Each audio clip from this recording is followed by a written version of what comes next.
The richest compost I've ever had that I can make really quick, like in 4 days maximum, starts breaking down before that, is made with borage leaves. Borage is very prolific.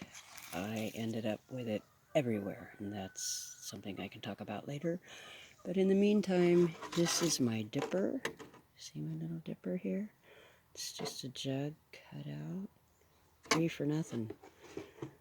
And I just fill it up.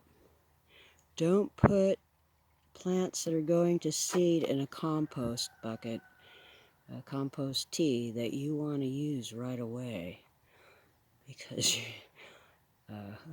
I did it, and you reseed the yard. I know there's some things that seem pretty simple, but not everybody gets it real fast. But anyway, look how rich that is. And the plants love it. I've been focusing mostly on the tobacco plants, but this is it. That's my whole deal for making things real pretty in dirt that ain't very good.